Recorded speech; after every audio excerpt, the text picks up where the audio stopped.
อันลี่ไม่ชุ่งค่าพี่น้องเหมือนในขาดได้มาเฮ็ดคลิปแบบว่าพอดีพอรีว่าวันนี้ผมเอายางพาราไปขายเนาะแล้วเขาเดี๋ยวมันนับว่าต่างขึ้นเวียงแหง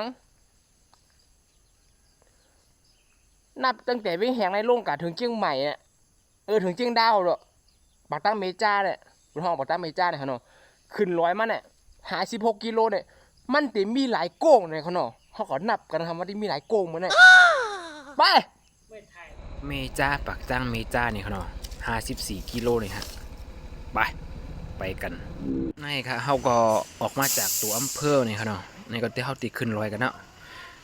ข้าวนี่เป็นข้าวผลเนาะเหลือนกันยาค่ะเหลือนไทยเขาด้วยกันทั้งเลยก็มีกระไฮกันหน้าค่ะอากาศเขียวลีนะคะ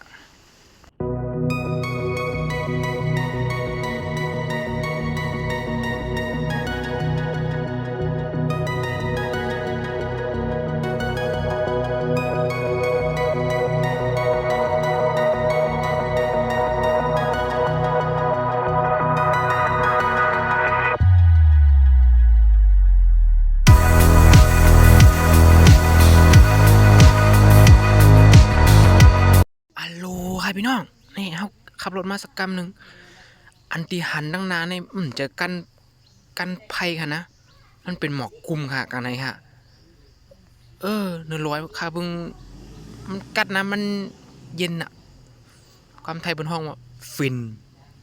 อากาศกัดดีนะคะกัดเงียน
แบบว่ากัดแบบเหมือนมันติดเข้ากัดมันกัดงานนะหมกกุ้มได้หลายยอดฮะไปเขาก็โต้กันทางว่า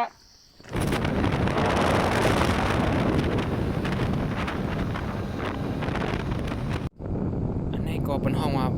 บ้านลาบูนี่ค่ะเนาะบ้านพี่น้องเป็นบ้านพี่น้องดีซ่อเขานี่ค่ะเนาะเนื้อวันในเนื้อร้อยเนื้อหมู่วันในนะกัดนะฮะกัดเนื้ออำเภอเวียงแหงก่อนค่ะกัดแบบว่าเหมือนข้าวกัดข้าวใหม่เหมือนข้าวกัดฮะนี่ครับพี่น้องอันนี้ก็เป็นมือเนื้อร้อยวันลาบูนี่ค่ะเนาะวิวมันก็มันเหลียดนั่นออกค่ะพี่น้องดีซ่อเขาได้กับเหตุการณ์วิวมันกัดหลีค่ะเนินร้อยลาวูเนี่ยวิวมันก็แคมครับบ่เผยอะไรมากเนี่ยก็เวกลางตั้งก็เวไถถัดปุงไรฮะมันเขียวแล้วนะเข้าเลยนะพวกเข้าไม่มากเนี่ยได้โลโอ้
เข้ามาถึงเนื้อลอยล่าวูเนี่ยครับคุณพ่อครับอันนี้เป็นล่าวูพักดูเว้งแหงเลยนะฮะอันนี้เป็นพักดูตั้งเขาอำเภอเว้งแหงครับอัลโหลลมฟิวสุดยอดครับอากาศได้เลยกันเปลี่ยนจังคุณฮะพี่น้องถ่ายได้พูดพี่น้องฮัลโหลการงานแขมปูโฮดนะครับ ได้เป็นจุดชมวิวจำมาคันเนาะก็เป็นจุดที่แบบว่าซื้อของผักก็ไรนะฮะเป็นผักก็ไรเป็นผลไม้นะครับเนาะหมักไม้หมักตอกนะครับเนาะ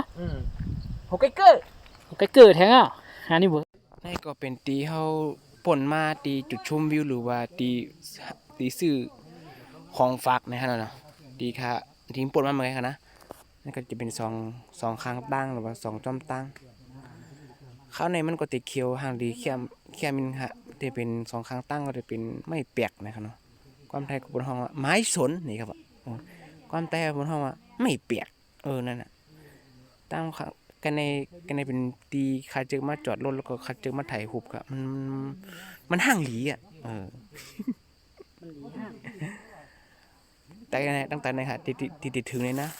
มันเจอมาถ่ายรูปเหมือนกันครับเพราะว่ามันมีต้นไม้น้ำแล้วก็มันเป็นตีต้นไม้ในมันเป็นไม่แปลกกำน้ำอะค่ะกำน้ำเป็นก็มาถ่ายรูปกันในพอมาถึงเลยขึ้นมาก็มาเหลกกันเลยค่ะเนาะมาไปถ่ายรูปกันเลยค่ะ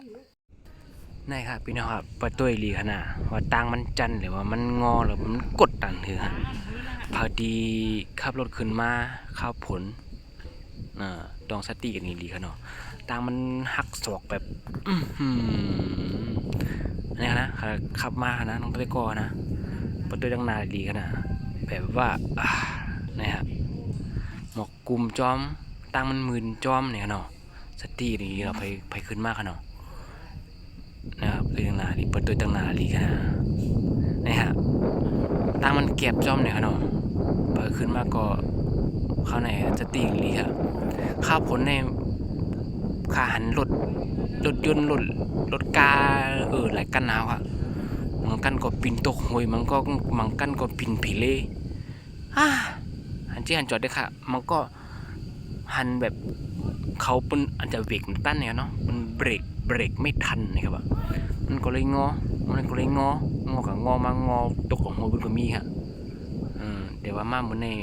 แค่นี้อันนี้หลังจากที่ฝนตกเลยครับเนาะฝนตกยาวก็ตีมึนนิดนึงนะครับเนาะพอจะตีลีกันเนาะพอจะขึ้นมากก็ประตูหนาแทนนะโกงตั้งนานนะสุดยอดเลยนะโกงนะมันแก็บจอมไหนเพราะเป็นรถพ่วงหรือว่ารถใหญ่ที่มาจำกันนะเพราะมันสวนต่างกันเลยนะหยาบครับด้วยลีกันเนาะนะฮะมันมึนจอมนะแต่ว่าวิวในสุดยอดครับมีหมอกกลุ่มลงค่ะเนี่ยนี่ฮะมองมันไหนครับพี่น้อง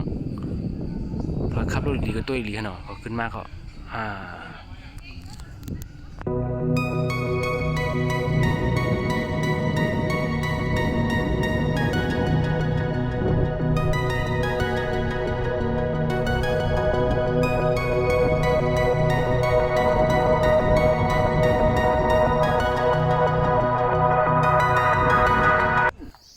หลังที่เขาขับรถลงมาลูกดีวิ่งแหงลงมาดีเนี่ยไอ้เป็นห้องปักตั้มบีจ้าเนี่ยครับเนาะโลขนาดบนห้องกำแต่ตั้งกุ้งตั้งโง่เนี่ยฮะได้อยู่89กุ้งเนี่ยโลกุ้งที่มันจะดีเท่าเลยขับรถเราสติเนี่ยครับเนาะระวังเลยว่ะก็ตั้งมันเก็บจนเนี่ยเขาตั้งขึ้นวิ่งแหงนะตั้งมันเก็บค่ะพอมาหนาฝนก็ผ่อนขับรถมาก็ขับมาเทิงอันตราย